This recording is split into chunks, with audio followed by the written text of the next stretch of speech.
You watching? Because something just sent shivers down the spines of Western leaders. With this one move, Putin could literally shift power overnight, and there are warning signs popping up all over that crap is about to hit the fan in a big way. Don't be distracted by Christmas. You need to be paying attention because, in fact, the World Economic Forum is now issuing a major warning for the United States. History is truly at a turning point. Yes, Klaus Schwab's WEF is warning the U.S. is in for a major recession. I've got a lot of important developments to get to and some stunning data to show you on this. Austrian economist Lawrence Leppert, all of the pieces are in place, he says. The system is so close to blowing a gasket. When it does, the global print-a-thon is going to change the world as we know it.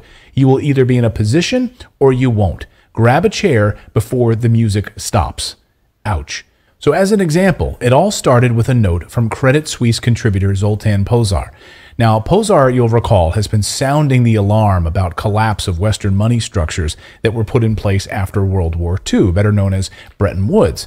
Now, he says the countries that have gold, oil, and other commodities will lead the world going forward. And we late this week issued a stunning alert about Putin, and his message has now gone viral.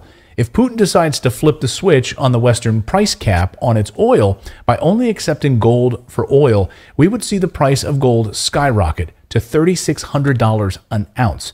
Basically saying, fine, hey, you want to put a price cap on our oil at $60? Fine. We just won't use dollars anymore. We will use gold. Now, Pozsar says this is not improbable at all. And then gold to double to $3,600 an ounce because of Putin's price move. Here's a Twitter take from David Brady that nails it. Gold to soar, crush Western banks when Putin unveils petro-gold. Russia's decision to link gold to oil could bring gold back as a settlement medium and increase its intrinsic value sharply.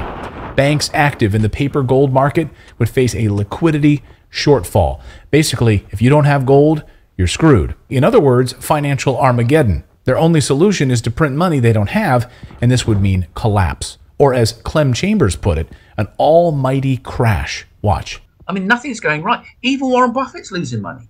I mean, Warren Buffett is losing money. I mean, come on. And I think what we're in now is potentially an oncoming storm. There will be an almighty crash. So in this scenario, Russia's President Vladimir Putin responds to the recently introduced $60 a barrel of oil price cap by asking for a gram of gold for 2 barrels of crude oil. He writes that Russia won't produce more oil, but would ensure that there is enough demand that production doesn't get shut down. It would also ensure that more oil goes to Europe than to the United States through India. And most importantly, gold going from $1,800 to close to $3,600 would increase the value of Russia's gold reserves and its gold output at home and in a range of countries in Africa, Pozsar describes. So, at current market prices, the cap of $60 per barrel for Russian oil equals the price of a gram of gold. Now, Pozsar said what eventually happens here is the United States pegs Russian export at this price, and Russia, in return, pegs it at a gram of gold. And this would come at a time when the United States is working to refill its strategic reserves with cheap petroleum. See, what's important here is that the Biden administration has drained the strategic oil reserves in the United States. And the only way to get it back is by purchasing cheap Russian oil. And then Putin says, sorry, we're only accepting gold now. Boom. Putin says, sure, you want a price cap at this price? We'll accept it if you pay for it in gold. Now, Biden has depleted the strategic petroleum reserves. We're now at a 4-decade low of oil in those reserves. But the bigger problem for these banks is that if the world shifts towards gold-backed currencies, they are not prepared for it. The Western banks are living in a fantasy world right now of fake printed money as Russia, China, and India move towards a currency that is backed by gold. Hey, Shalom, Akim, Shalom. First thing and foremost, I'm going to give all praises and glory and honor that's due to Yahweh, by Shibbi and Halbashai, by Shimmer Kakwadash.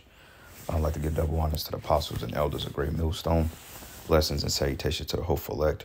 News in the gospel abroad, lifting up the standard of Yahweh, by Shimmy Halbashai, wherever it may be. What you was looking at was a clip. They have them on various TikTok channels, but that's from a page called Redacted. Basically, this guy has a podcast and he goes into different world economics and particular standards of the economy. Also, he goes into the whole thing of the Maxine Waters or the juice or the jabs. And basically, this was a clip that I found from a brother basically going into this comic collapse.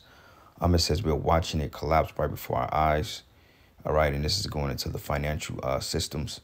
As I was reading an article, too, which I may get into on the next lesson. Basically, that they're looking at a global recession for 2023. OK, when you use the word recession, that's kind of dismissive because we've been in a recession for the last decade or so. I mean, honestly speaking. They've never climbed out of the last recession they've had since, the collapse of 2008. So they say recession in order to cool you people's nerves because that big R word is like a boogeyman in the West. Oh, don't say recession, but it's more like a soft level depression because inflation is at an all-time high, I believe 9%, 9.5%, which they're talking about another 5% possibly next year. We'll see.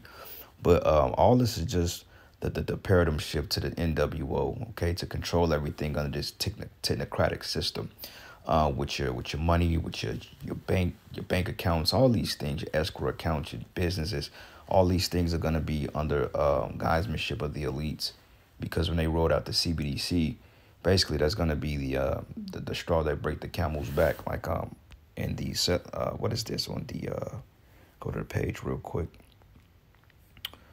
On the communities tab, I shared a post from time to time, and it says United Nations 2030 for New World Order, which I believe this is accelerated. It was 2030, but I believe they moved it up a little bit because the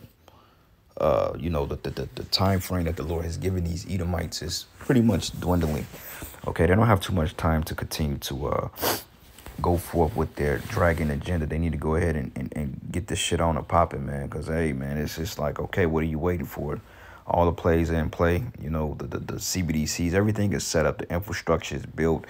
You got the people's mindsets. It's crazy. You got the people where they right where you want it. But, Esau, he likes to add insult to injury. He likes to humiliate you with his wickedness. As to putting you in slavery isn't enough. But, it goes here into zero hunger. And it says what we are told. It says end hunger, achieve food security, and improve nutrition and agriculture. It says, which means more synthetic lab-grown Franken foods because they're growing food in the laboratory. Okay, a lot of the stuff we eat is just pretty much grown in a damn laboratory now. Okay, they're trying to take out agricultural means, which is farming. They want to do away with the farms and they want to build up on these lands, man. Okay, they want to grow your food in the factory. Lab-grown meat, like what the hell? Who wants that? You have cattle and so forth. You can slaughter and get the meat. They're talking about fossil fuels and emissions and carbon footprint and all this psychobabble. But you got to think 100 years ago, before technology was even a mere thing in the West, for the most part, you didn't have a such thing as quote-unquote global warming, or you didn't have what they call fossil fuels, or the particular climate crisis. You didn't have that 100 years ago. Okay, you had less pollution. Okay, this pollution didn't really start up until like the third industrial revolution, which goes into your supply chains is going into your assembly lines and so forth, and then you're building your power plants and your